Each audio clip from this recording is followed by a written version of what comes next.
Professor Gallager is one of the world-leading information theorists who started his career on the fast track with the invention of LDPC codes.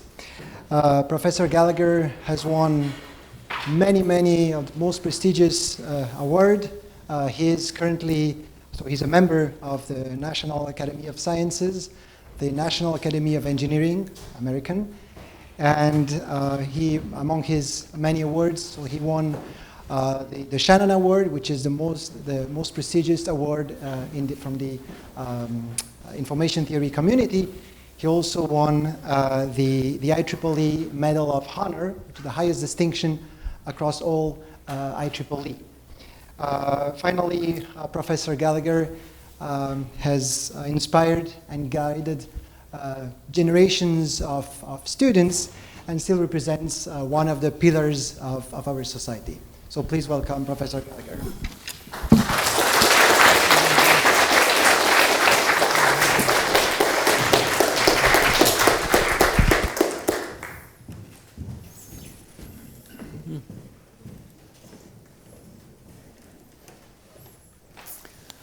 Well, thank you very much for having me here. It's quite an honor. Paris has always been one of my favorite cities. When you come from the US, you always realize when you get here that you're at a different level of culture, and it is quite an honor to be here. I want to talk about Claude Shannon today because it's his 100th anniversary, of course, and there are celebrations all over because of this. I want to talk primarily about why. Why was he such a great man? Better still, how can we imitate him? How can we be like him? How can we pick up traits that he had and do the same kind of work that he did? His beginnings were kind of mundane. He was a bright nerd when he was in high school. Liked to play games with things, liked to build things with erector sets. That was earlier. But one of the things that happened to him when he was older is his wife bought him the biggest erector set she could find anywhere. And he had great fun playing with it.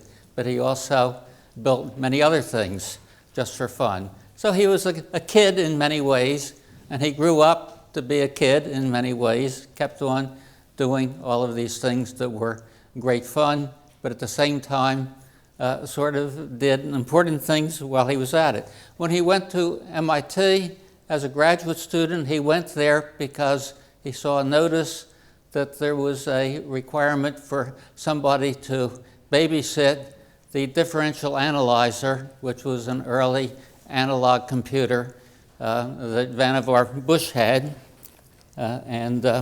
Oops.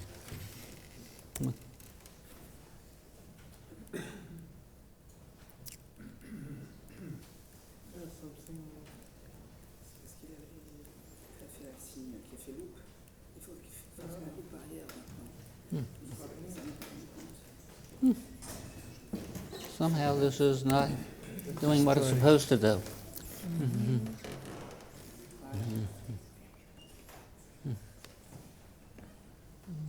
That's over here. That's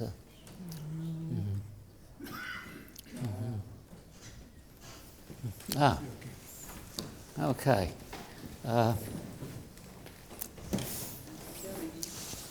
Okay, so he went to MIT to babysit this differential analyzer.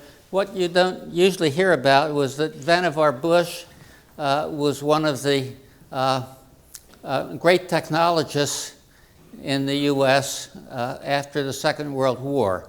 He was the person who, whenever the President of the United States wanted to find out about technology, Vannevar Bush was the person who was talked to. So he was somebody smart. He was not like Claude Shannon in the sense that he was very inventive. He was just one of these people we all respect who, when you have a question about technology, should a country put its money into computers or into communication, he had the answer to it. Whether it was right or not was another question, but he was respected. And somehow or other, he chose Claude to be his research assistant, to take care of this computer. And what Claude did was to get very interested, not in all of the gears and so on in this differential analyzer, but in the binary circuitry that was running the whole thing. And he puzzled about this and thought about it, and he finally said, this must have something to do with logic, with Boolean algebra, which he was familiar with. And he wrote a master's thesis on this, which became famous. And his master's thesis sort of revolutionized the art of digital design.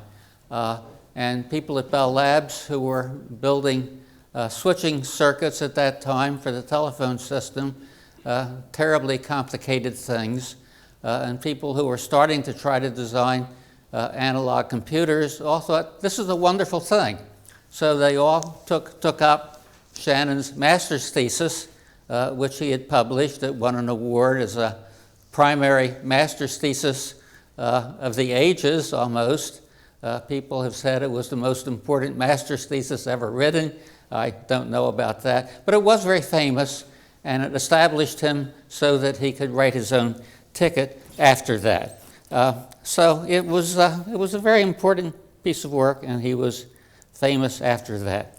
Vannevar Bush then suggested to Claude that he do a doctoral thesis in genetics, because if someone could master switching theory, one could obviously master biology.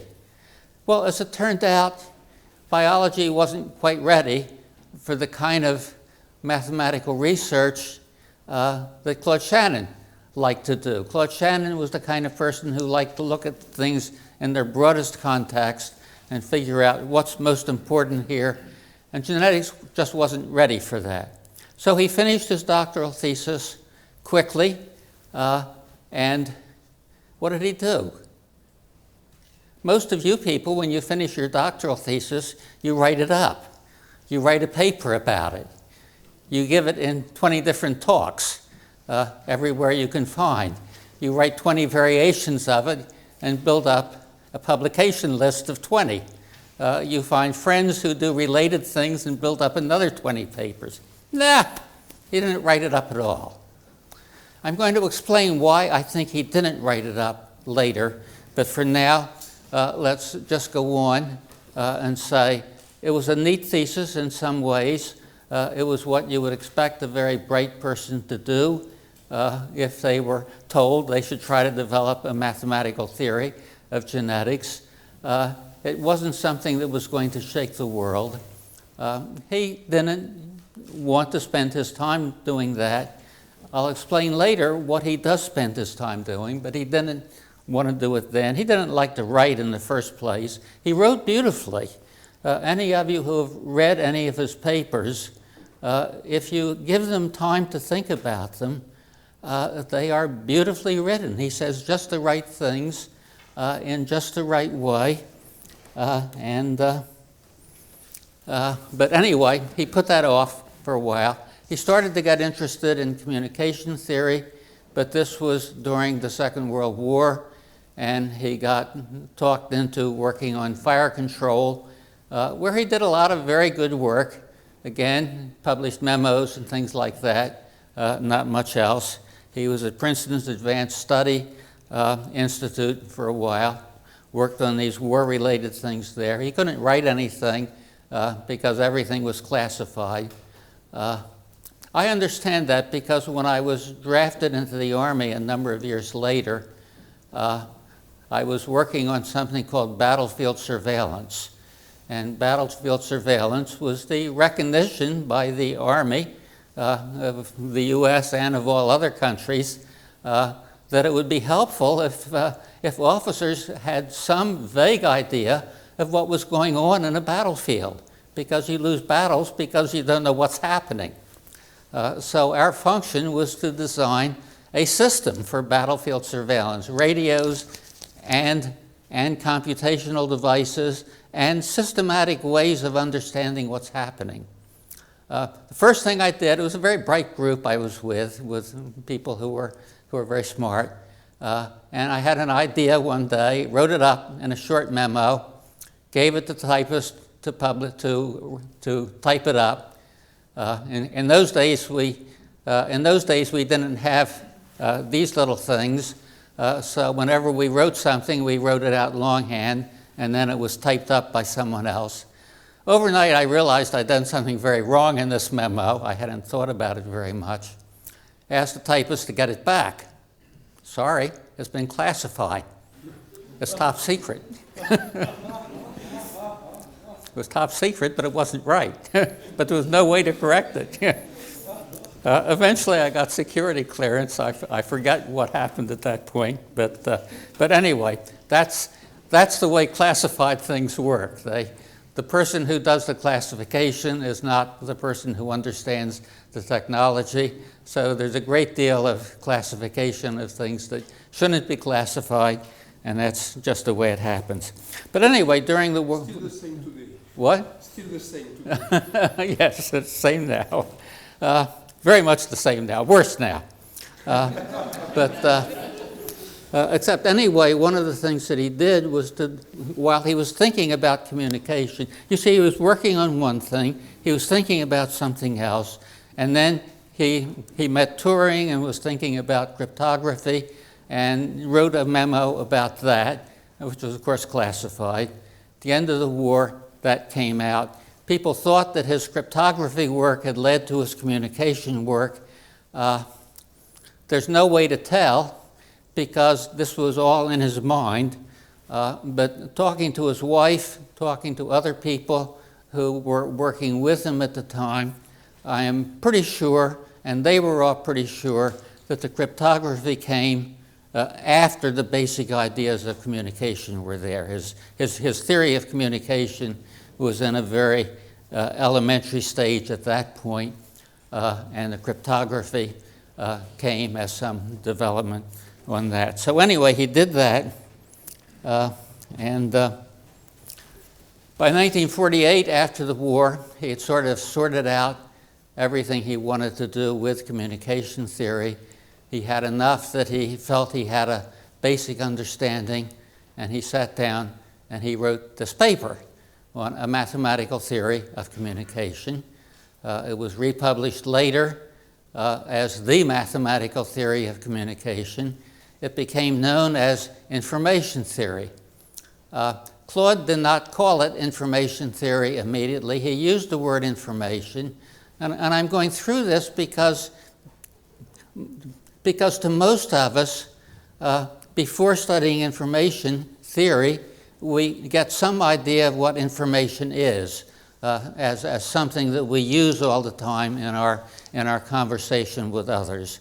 And it's something other than data. It's data that has meaning. It is data which means something to us. It means something in the context of a broader situation. And that's not what it meant to Claude. He called it information because Hartley and Nyquist 25 years earlier had called it information. I think he would have had the good sense not to call it information, and we would now, instead of having information theory, we would have had data theory, which is what Shannon's theory really was. It really was data theory. But anyway, that was the way it went. And what his theory said, and let me try to put it in the most non-theoretical way I can. It says source outputs. A source is something like voice, text, video, any one of these things, some kind of signal you want to send to someone else. And it might be encrypted, it might be written in any one of different languages, almost anything that you want somebody else to get a hold of. All of those source outputs, according to his theory, can get encoded into bits.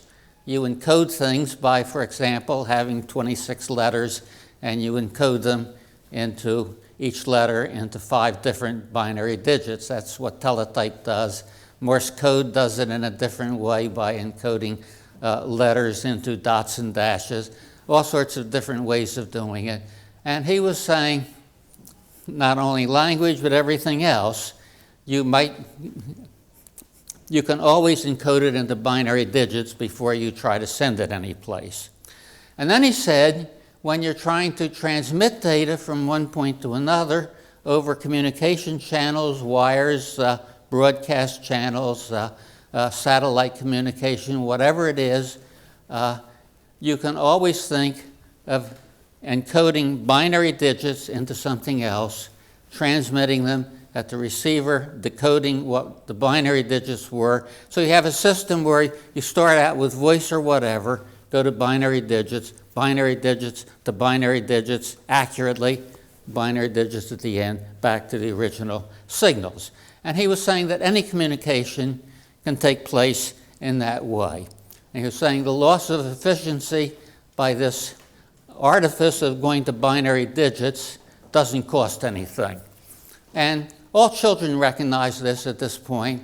Many scientists don't, but when you talk to any child about whatever communication system they are using, what do they talk to you about? They talk to you about the fact that what this is simply binary digits. How many binary digits can you transmit per second? Megabits, gigabits, terabits, whatever it is, that's what children know of as information at this point, not necessarily what we think of. What Shannon said, and I want to read this to you because I think it's so important to understand how clearly he understood what the problem was. He said the fundamental problem of communication is that of reproducing at one point, either exactly or approximately, a message selected at another point. Frequently the messages have meaning. Not always, but sometimes they have meaning. That is, they refer to or are correlated according to some system with certain physical or conceptual entities. These semantic aspects of communication are irrelevant to the engineering problem. That's something so much of our work today forgets about. We call it information theory, and we think it's something more than that. But according to him, he was working at that point for a telephone company, and all his job was, and he simplified things. He made life simple for himself and for other people. He said his job is not to decide whether something is important or not. When you send a teletype message back then, the phone company did not look at it and say, this is nonsense, I won't send it. They just sent it, and they charged you for it. They charged you for it whether it made sense or not. And he was saying, this is not the problem at all. What the problem is you have one message which is selected from some known set of other messages. The system must be designed to operate for each possible selection, not just the ones which will actually be chosen, since this is unknown at the time of design of the system. That final idea was not new. This had been developed by Hartley and by Nyquist. It's not something very deep, but it's important if you're designing a communication system. What you have to do in a communication system is you have to transmit whatever it is that someone wants, and that has to be specified ahead of time. If I'm talking on a telephone, there's a certain set of messages I can transmit. I can't send a picture of myself without encoding it in some way first. So here was the way he just specified what his problem was at the beginning.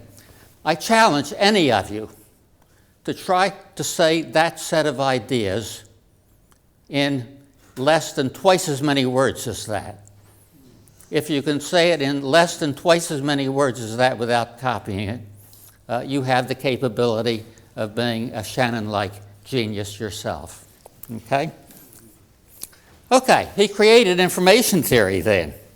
It was a beautiful, fascinating, and according to some people, useless theory for many years.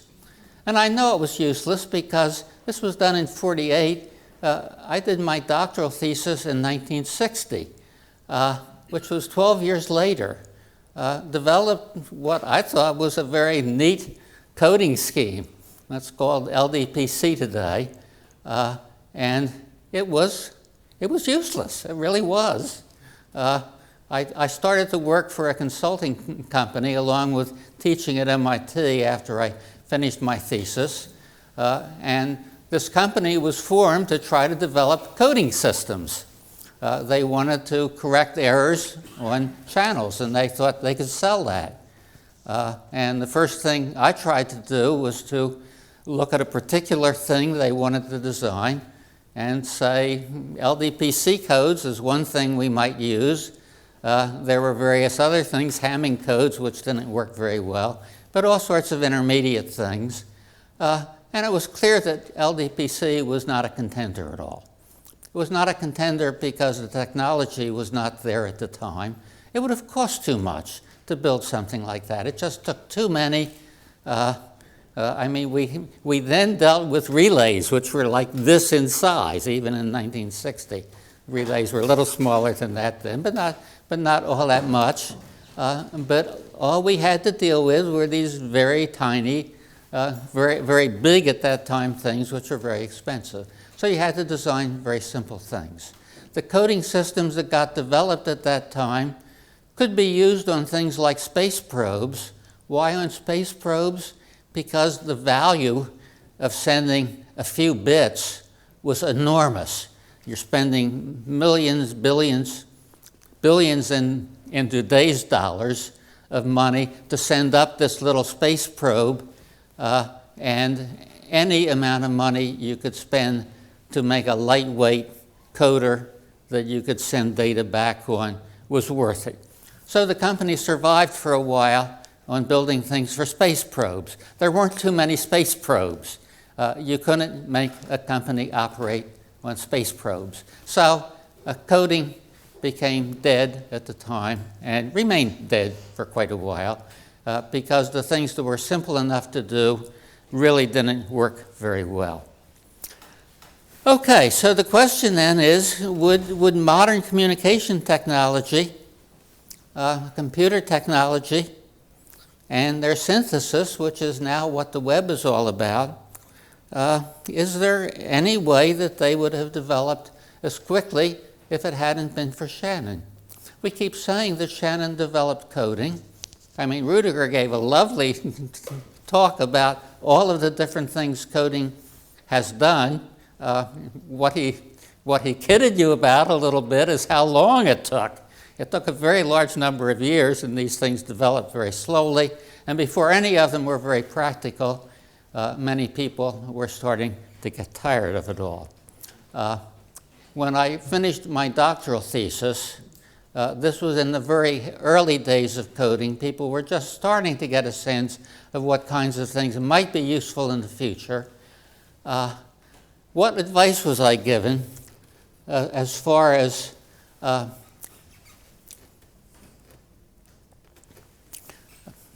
I was saying, what advice did people give me at that time as to what I ought to do now that I'd finished my doctoral thesis? They liked my doctoral thesis enough that they hired me at MIT as an assistant professorship. They hired me even before I'd written up a paper on it. So that was all fine. But everybody advised me. The head of the Research Laboratory of Electronics at MIT, this was the major lab doing work in communication and systems of various kinds. What did he tell me to do? He said the real good field right now, which is coming into its own, is vacuum tube technology. Get into vacuum tubes, my son. And Bob Fano, who was my master's thesis supervisor, told me it was time to get into computers. Most of the useful things in information theory had been done, and I should move off to computers. At that point, I employed a trick of Claude Shannon's, which I'll talk about later. And his trick was to say, Yes, you're probably right. Computers is a coming important field. I just have to finish writing a few things up first about what I know about information theory first. And at that point, I took over the information theory class and decided I had to write a book on information theory first. And after I wrote a book on information theory, I would then turn to computer science. Great trick you can all use. When somebody's telling you some other field is better than your own field, tell them, yes, I will change fields after I finish this last few little things I have to do in my old field. Good. Okay. So anyway, historians now try to argue and try to write things, and on Claude Shannon's 100th anniversary, they're trying very hard to come together to say, was this information theory something that really changed the world? Was this really the genesis of the information age? Or was this a very cute and very beautiful theory? Those of us who work in the field work on it primarily because it's a beautiful field. Is this really what started the information age?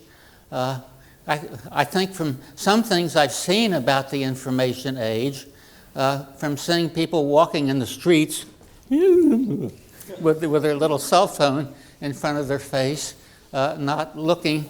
I see this in Paris. They don't look at the beautiful buildings. They're looking at their cell phone all the time. They're emoting the same way as if they were talking to somebody, but it's all just... and if I had had any responsibility for that whole system, I don't know whether I'd be ashamed of it or whether I'd be proud of it. I mean, at any rate, I don't have to answer that question because we have that age here now. We have to deal with it, whatever it is. But anyway, when you think that historians are very good or very clever at trying to figure out what's going on, don't kid yourselves. I mean, I have these historians talking to me frequently and saying, is this really the way it happened? And they don't have a clue because they're not scientists at the same time. They don't understand how the balance of things happened. And what happens in technology is very, very complicated most of the time. After it all gets worked out, it all looks pretty simple. And especially because the historians at that point start to write about how simple it all is, and it's just this few simple ideas. Actually, when you're doing it, it's far worse than that. It's a whole lot of things going on all at the same time, people trying to build communication systems. This little company, Codex, that I used to consult for, realizing that coding was not a viable business in the 1970s, information theorists thinking that what they were doing was useless and they couldn't do that anymore. All of this stuff was going on 25 years after Shannon's information theory. Just as people were saying the field was dead, Irwin Jacobs, who started Qualcomm, came up at a conference and he showed people this little cell phone and he told them something about how it worked. And he said, no, information theory is not dead.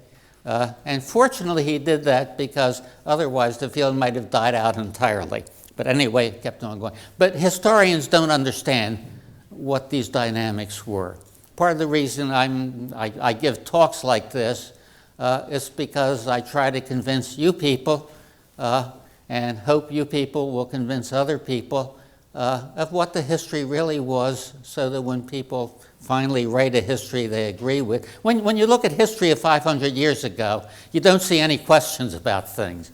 Everybody knew exactly how everything happened, and it was all very straightforward, and everybody believes it and nobody argues with it. When you look at something 100 years ago or 50 years ago, people argue about it all the time, and for good reason.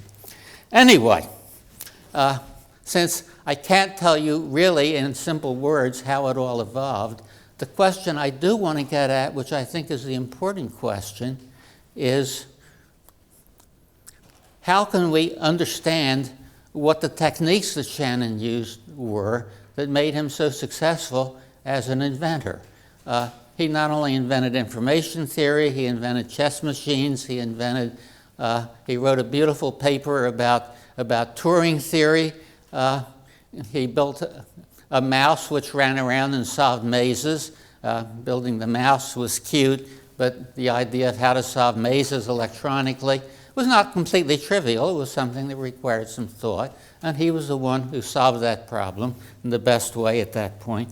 So how do we learn to be the way that Shannon was? Well, something I just found a year or two ago was a paper he wrote back in 1952. It was called Creative Thinking, and it wasn't really a paper, it was a talk he gave, which people wrote down so they could preserve it.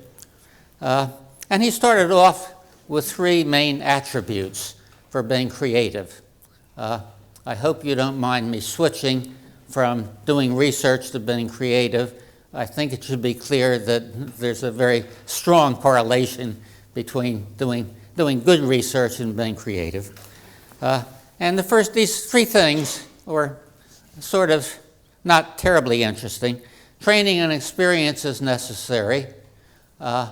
This just says a little bit about what his impression would have been about all these people today who say if you want to be creative, you have to think outside the box.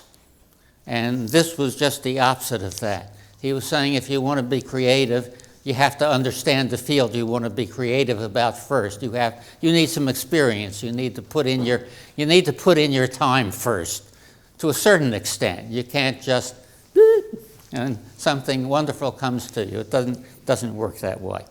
He was saying you need some intelligence. Well, I don't know what intelligence is. IQ tests give you a measure of intelligence. They have something to do with intelligence. You certainly need that. Motivation is third thing. He started to say something because motivation means different things to different people.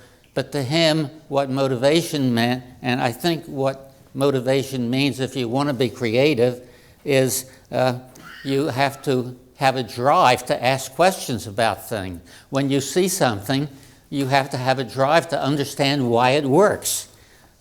You can't just say, oh, that's the way it is. That doesn't work. You have to understand it at some level. So you need to have this curiosity.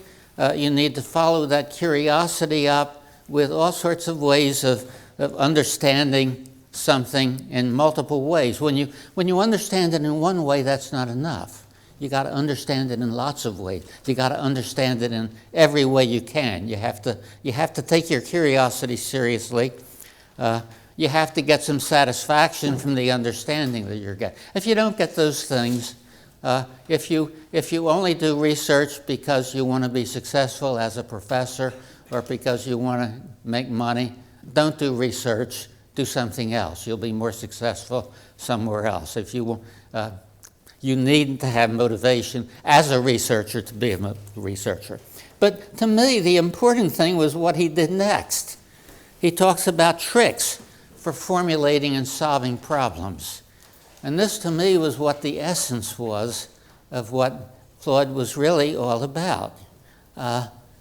His first trick was simplification. Get rid of enough detail, including practical aspects, for intuitive understanding. Now, the idea of getting rid of the practical aspects, that sort of cuts. It's something that most people would not agree with. When you want to do research, you have this complicated problem you're interested in. The first time I screwed up my courage to talk to Claude. He'd already been at MIT for several years.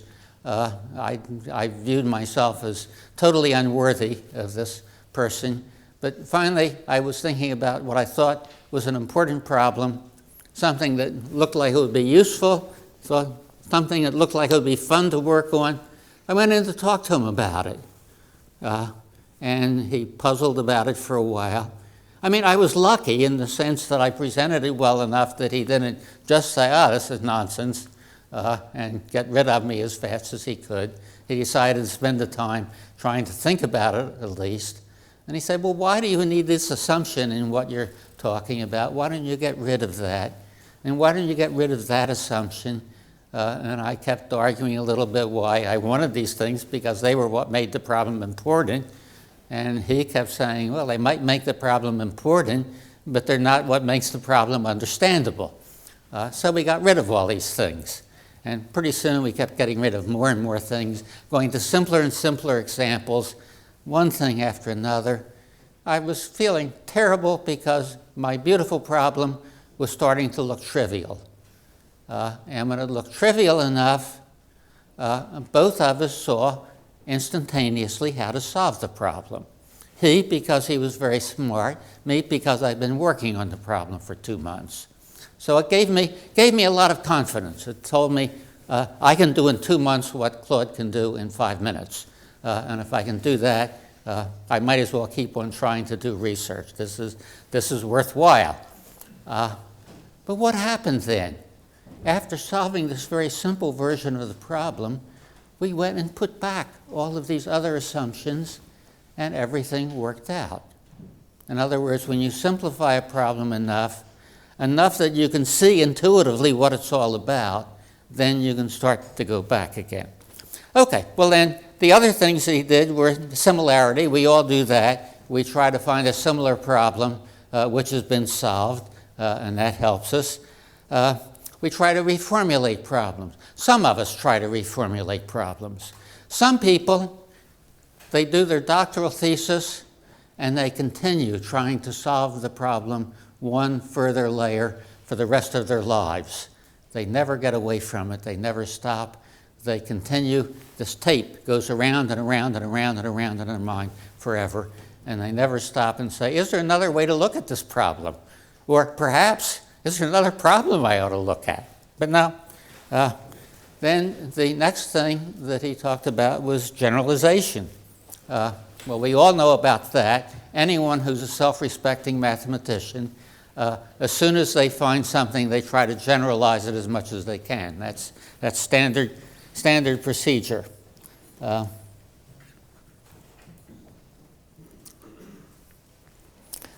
There's structural analysis. In other words, break the problem down into pieces.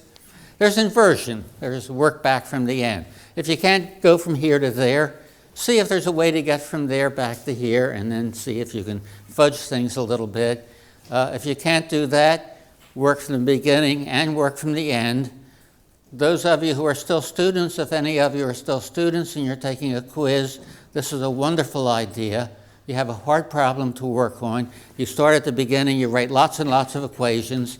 You start at the end, you write lots and lots of equations. You do that starting in the back pages. And then at the middle, you say, now, obviously, this leads to this. And somebody grading the problem has to go through and get to that point and say, why does this follow from that? If you make up the problem, you probably understand it and you can deal with it, but that's harder. So if you're a dishonest student, you can use these ideas also. But then his idea was use all of these things together in a series and see what happens. Unfortunately, simplification is the most complicated thing I know about. That seems paradoxical, of course, but that's what it is. Albert Einstein dealt with this question. He said, everything should be as simple as possible, but no simpler. If you think about that a little bit, you realize it doesn't help you very much, because what does it mean? What does it mean to be no simpler than possible? But it gives you the idea that simplification is not a linear path that you travel on, and the further you go, the better. It says it's some kind of convex thing, if you think of it, and there's a certain point at which you ought to stop simplifying things and go on from there. Steven Weinberg, he was a famous physicist, writing a paper about the theory of complexity, not the part of it that Kolmogorov had done, but something after that, which was trying to get at the question of how do you solve problems by computers when you don't understand the problem? How do you write a complex piece of software that will solve something you don't understand? And Weinberg's statement was, in the study of anything outside human affairs, including the study of complexity, it is only simplicity that can be interesting. My only comment about that is I don't know why he left out human affairs, because in human affairs also it is only simplicity that can be interesting.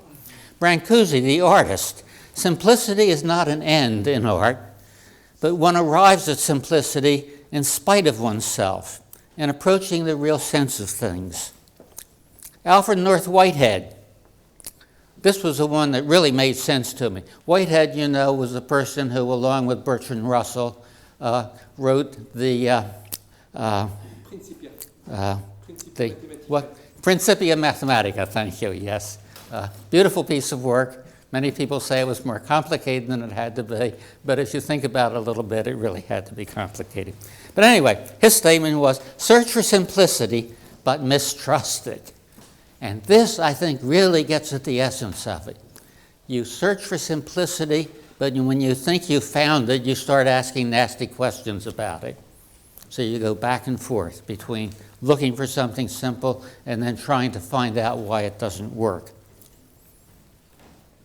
Good test of appropriate simplification to me is when you find something appropriately simple, you say, aha, so that's what this problem is all about. At the point where you can say, aha, that's the point where you have gotten to understand something. You don't understand it completely, but you've made progress with it. You have gotten somewhere. And that leads to further questioning, excitement of learning, the effort to use all of Shannon's tricks. You generalize, you use all these other things. But you need to get that first point where you say, aha. I used to think that mathematicians didn't understand this at all, because I listened to mathematicians' lectures, I listened to their papers, and, you know, it's all this beautiful theorem proof, theorem proof, theorem proof. Sometimes a little bit of about why they're doing this, but not much. But then you start to talk to a first-rate mathematician about a real problem, and what's the first thing that happens? Mathematician will brood about it for a while, and then he or she will say, I think something like this ought to be true. And when somebody says, I think something like this ought to be true, it means they're trying to simplify the problem. It means they're going through all of Shannon's techniques, so they in fact know it as well as the rest of us do. They just don't like to admit it. I think if all of us, as engineers, as mathematicians, as computer scientists, as whatever you are, would sometimes admit that when you're studying a research problem, you don't really understand the whole thing. What you're trying to do is give other people how far you've gone in trying to understand it, and let them understand what the complexity of it is too. I think it would help. But anyway, Shannon's simplification is really a way of thinking. It's not a way of urging others not to think. That comes out from thinking that all of these other things, political ads, political statements, talking points, ads, all of these things, all of the things that serve as communication today. You look at television and what do you see? Nothing but that, nothing but this stuff. Is that simplification? It's not simplification in the way Shannon meant it, not at all. It is something totally different. This is propaganda. This is trying to convince other people of some simplicity in order so that they won't start to ask questions, in order that you will convince them of something else. So his simplification is almost the opposite of the simplification we see in other ways. Sharing simplification with others is tough. I mean, using simplification is tough, but sharing communication is even tougher. And the reason, of course, is that when you simplified something to the point where you can say, aha, what it means is you've simplified it to the point where it makes sense in your intellectual structure. And that's different from what other people's intellectual structure is. It's not that yours is deeper than theirs or anything else. It's just that they know a different set of things than we do.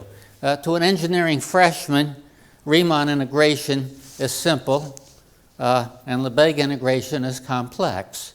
To a math graduate student, it is just the opposite. And you can see exactly why, because the backgrounds are different. when you have one background, one thing is important. With the other background, the other is. I want to give you an example of Shannon's tricks because his source coding work, which was the first part of what he did, it was the idea of taking whatever it is, whatever source, video, some kind of cryptogram, whatever, turn it into bits. How did he do this? Well, I don't know how he did it. He did it over a period of years. It kept evolving. He went back and forth, in and out. He probably developed some of his noisy channel coding theory along with it and then came back to it. But I can imagine how he did it, and I think it's worthwhile seeing these tricks of simplification along with this. The early work for this was done by Hartley and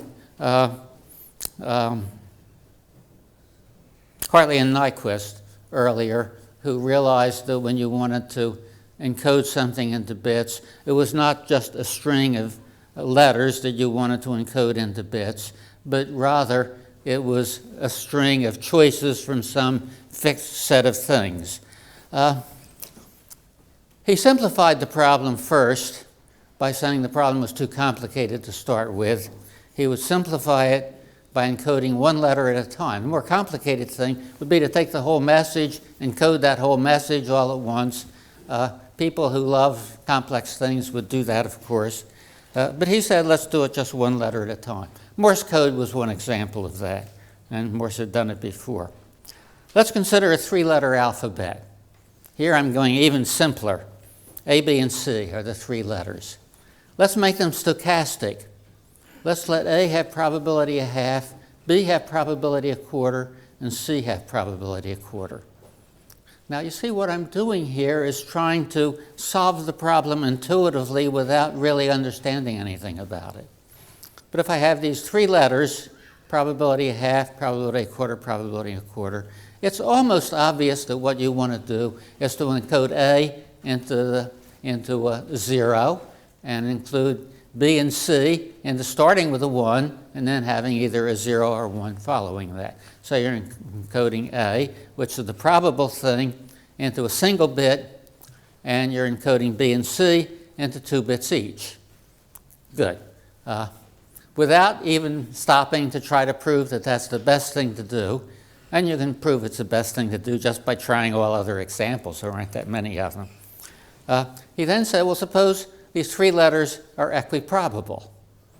Now, you see, he was smart. His simplest example was 1/2, a quarter, because he knew what the answer was. And the more simple thing to most of us would be a third of the probabilities of these letters. But he realized that was harder in going to binary. Same code works, 1 bit for one, 2 bits for each of the two others. But then he generalized it a little bit. He sort of understood what that problem was about without having solved it completely. And you see, he would generalize and simplify and generalize and simplify without even finishing anything. He would just hold this all in his head. It would all be boiling around. So then he said, suppose I want to encode 2 ternary digits into binary. How do I do that? Well, there are 9 combinations of 3 of 2 triplets. If there were 8, it would be easy. I could encode these 8 combinations into 3 bits each. There are 8 combinations of 3 digits. So I can't do that, but if I can take 2 of them and tie them together and say I'll treat those 2 separately, then the first 7 got encoded into 3 bits each. The last 2 got encoded into the 4th combination of 3 binary digits plus a 0 and a 1. So he said, well, that must be optimal, and then he went on from there to try to do other things. If he had done that example, I don't think he did do that example, because if he had looked at that example, for those of you who are familiar with Huffman coding, Shannon, I'm sure, would have invented Huffman coding at that point. and I won't explore that anymore. If you've looked at Huffman coding, you'll understand what I'm saying. If you haven't, you won't. But I'm trying to make the point that if you understand different sets of things, different things in research become easy. But anyway, he found that by encoding 2 digits at a time, you do better than just encoding 1 digit at a time. Well, what does any mathematician do? 1 to infinity, you know. At that point, you generalize to an arbitrary number of sequences. And this is where Shannon did something very, very simple. Any one of us could do it starting from scratch. Any one of us who has studied information theory could do it immediately. The argument is you start out, again, letting P of I be the probability of letter I. You now have an arbitrary finite alphabet. You have a sequence of n of these letters. They're independent of each other. So the probability of a sequence of length tau is probability of x1 times probability of x2 up to the probability of x tau. You multiply all those things. So, for example, if he were trying to encode the word Shannon, it would be probability of S times probability of H times probability of A, etc. And when you combine that, it's probability of the letter N to the cubed, probability of the letter S, probability of H, probability of A, probability of E.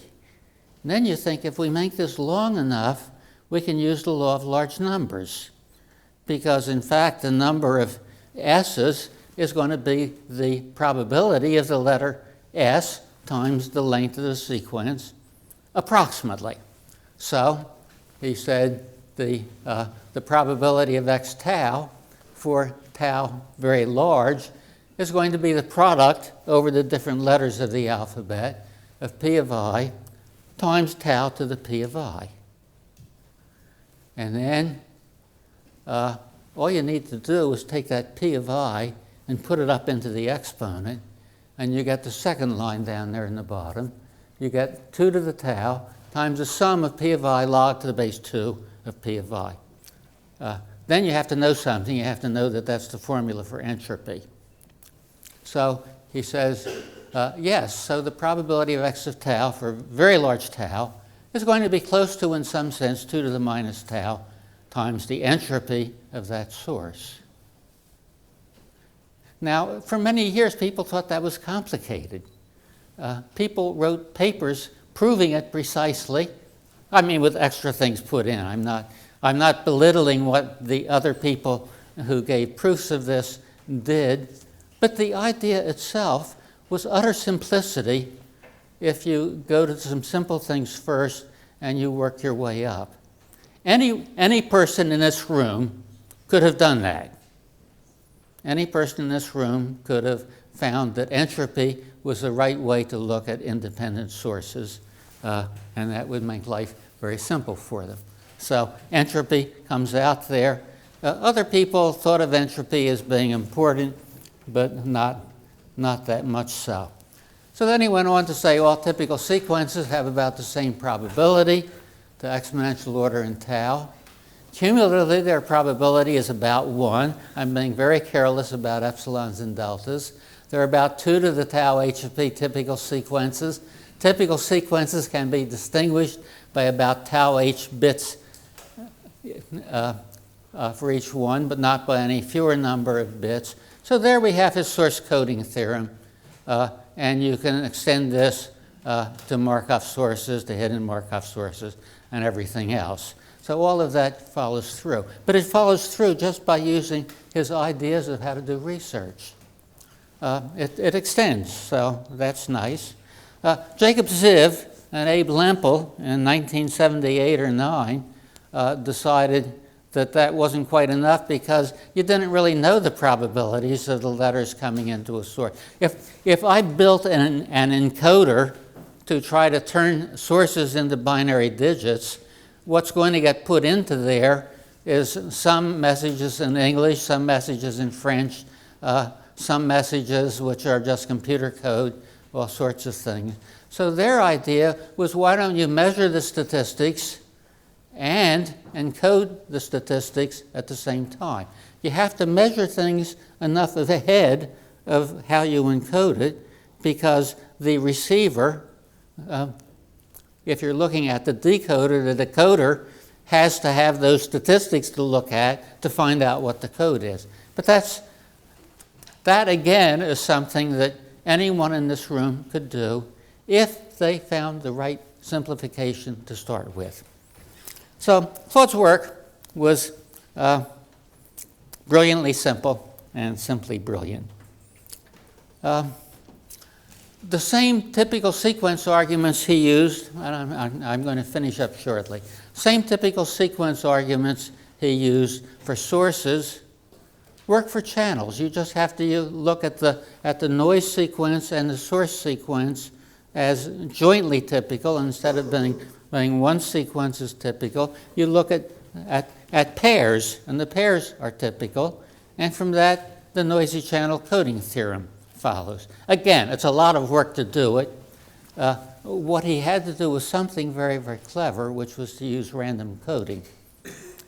You can prove his noisy channel coding theorem without random coding, but I doubt if anybody could prove it very easily without starting with random coding and then going to something else. Random coding means very difficult to choose good codes where all the code words are very different from each other. If you're looking at very long block lengths, you do this just by choosing things at random and not worrying about it at all. And that's what his theory was, and then he showed that that worked. So, again, all of this stuff, if you can make the appropriate simplification, becomes very simple. So his genius lay in using his tricks to find the right way, the simple way to look at technological problems.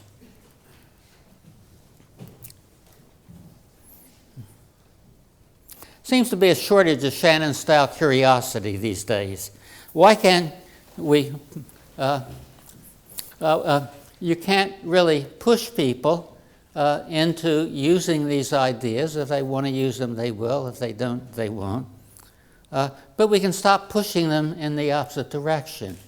And as educators, we all push people in the opposite direction. We push them away from trying to find simplicity. We push them away from trying to do exciting research. We push them into trying to do mundane things that they know they can do. We push them into saying, to be successful, you have to write lots of papers. How many papers does Shannon write? How many people think he wrote more than 10 papers a year? How many people think he wrote less than one paper a year? Well, he wrote just a little bit under one paper a year throughout his life, which he published in accepted journals. That was his research output. Okay? So we can teach people not to write scads and scads of papers. Anytime anybody comes up for tenure at MIT, I don't ask how many papers he's written, or she. I ask what's in their most important paper. And I said before that I would explain why he didn't write up his PhD thesis. And it was his principles of simplification that he was using. He was doing the most important thing to be done at the time, the thing that was most interesting to him, the thing that grabbed his fancy first. He probably always meant to write it up, but he was so creative that he kept doing all these other more interesting things first. And with all his more interesting things to do, he never quite got around to that because it wasn't all that interesting. It was a nice piece of work, but it wasn't that great. So we're in the information age now. We have all this stuff. Data expands. We as human beings are still the same as we always were. We don't expand to fill up the space.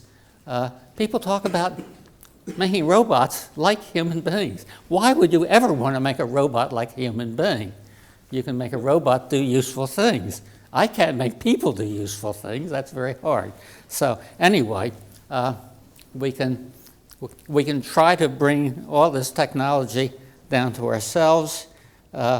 When we get done with it, the human spirit delights in simplicity. I was trying to explain all of simplicity as something very complicated, but then after you go through this, all these complicated reasons of what simplicity is, you realize that what really interests you is finding a simple way of looking at something that looked like it was complicated. So there is hope for the world after all, I think. Thank you.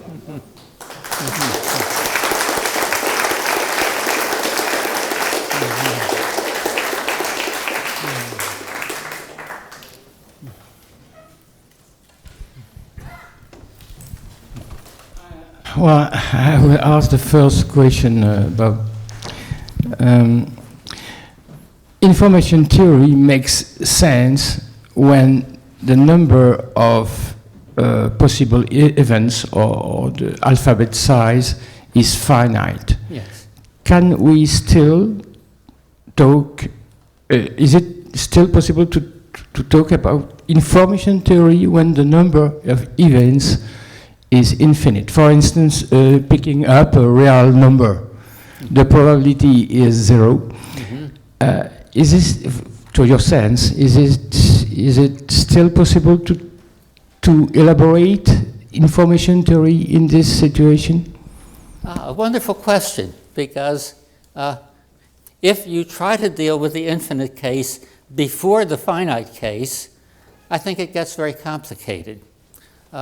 Many people looked at Gaussian noise channels and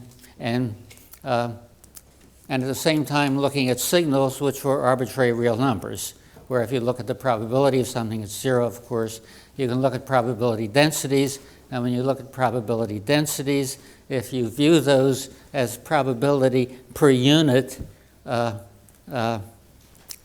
amplitude, then it sort of makes sense again. When you do that, you prove a coding theorem which has this per unit fidelity in it for the sources. And you get entropy, the W log of 1 plus S over N, all that stuff. All that stuff comes out later.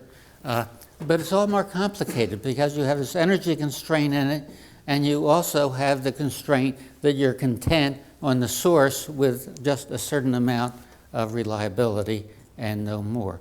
So that was the last of the 3 things that Shannon did, which I didn't even talk about here, which was coding relative to a fidelity criterion, which is a general aspect of that, which comes out naturally after you deal with the finite case, and then you say, let's look at the infinite case, or let's look at the continuous case, and you have the ideas in your mind that you can use as a way of doing it.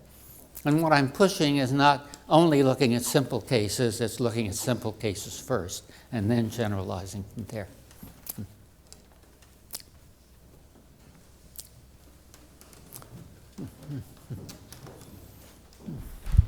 If I'm correct, then Shannon wrote almost all of his papers all by himself. And then he wrote his last 2 papers, maybe, with you and Erwin Berlekamp.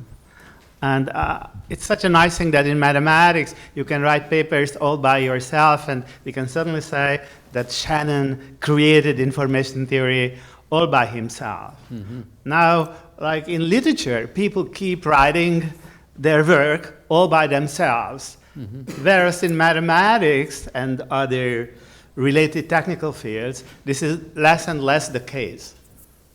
So how do you feel about, is this a good thing or a bad thing, that people now write papers in groups?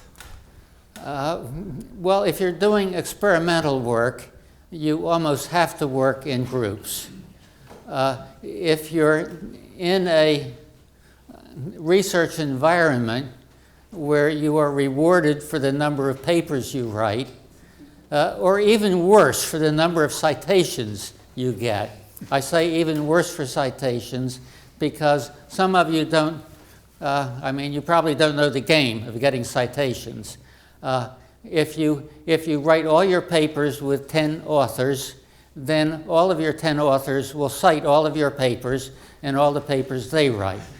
So in fact, by writing all papers with 10 authors instead of 1, you multiply your citations by 100. That's very simple, and that's why citations don't make any sense. So part of the answer to your question is, in a research environment where the only way you can succeed is to write many papers, then you sort of have to write many papers with co-authors.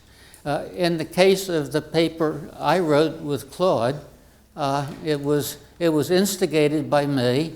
I went into Claude one day and said, this is something that people ought to know about. A lot of it is your work. Are you willing to go together with it? And he said yes. I mean, at that point, he trusted me a little bit. I mean, you have to trust somebody to write a paper with him. You really have to trust them to write papers with somebody else. So that I wrote most of that paper. The ideas in it, I think he equally contributed, certainly. Berlekamp came in at the end when we got stuck on how do you find out what's going on at 0 rate, and Berlekamp solved that problem. So he was the third author on it, but it was not the typical multiple author case.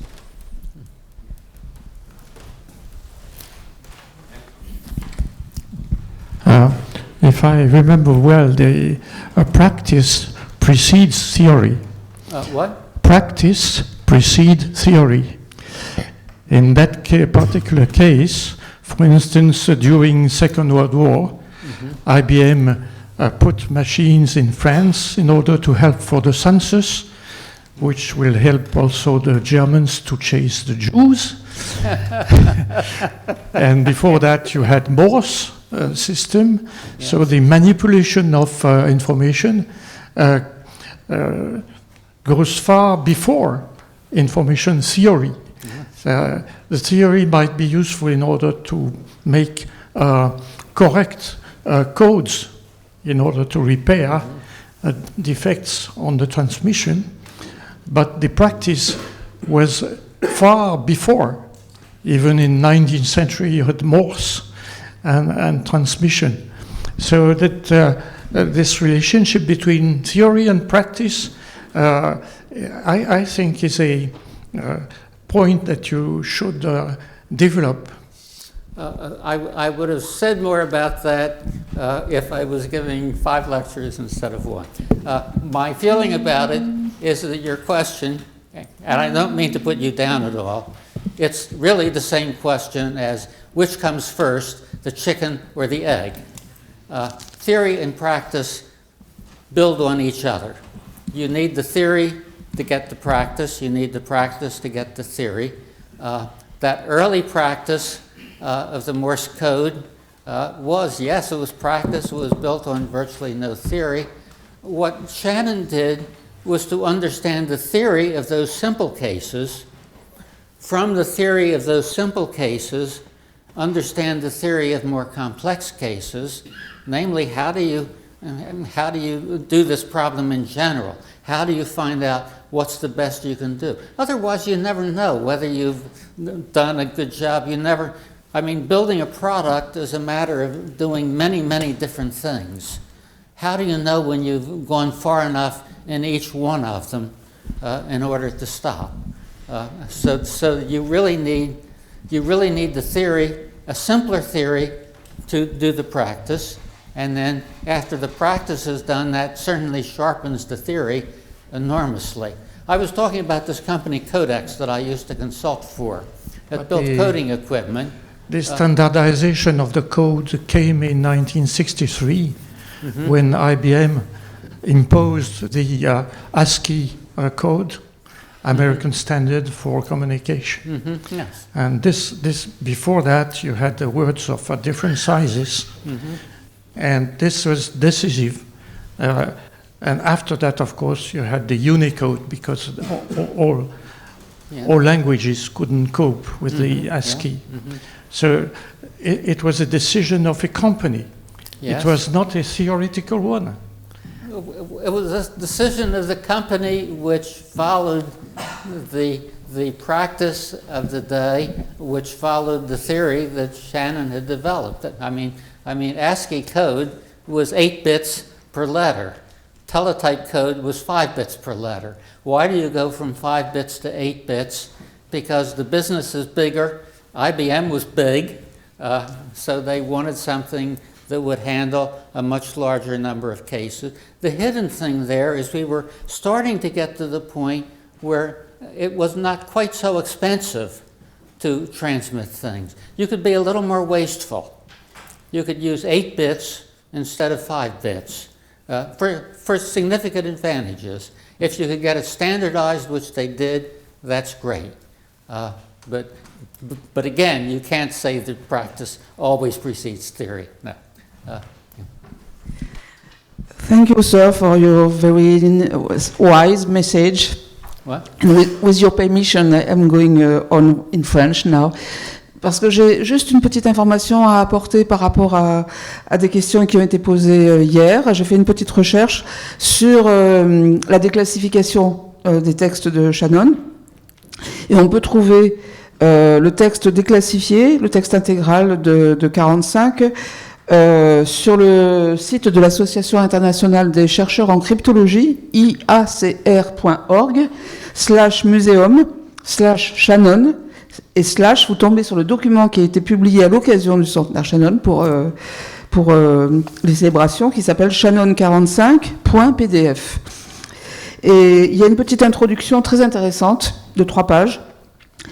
Cette préface a été faite en fin 2015 par Whitfield Diffie, qui est célèbre cryptologue américain, et le même qui a publié récemment Privacy on the Line avec Suzanne Landau. Donc c'est vraiment très intéressant parce que dans cette préface, il compare les différentes éditions des articles et il explique que le travail sur la cryptographie a précédé la théorie de l'information.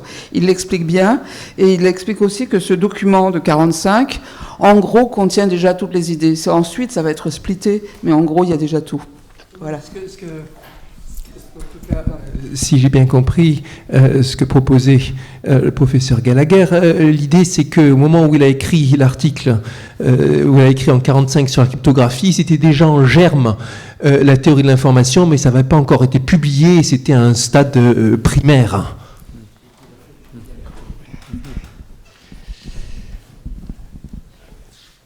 Other questions? Thank you. No, thank you. Thank you again.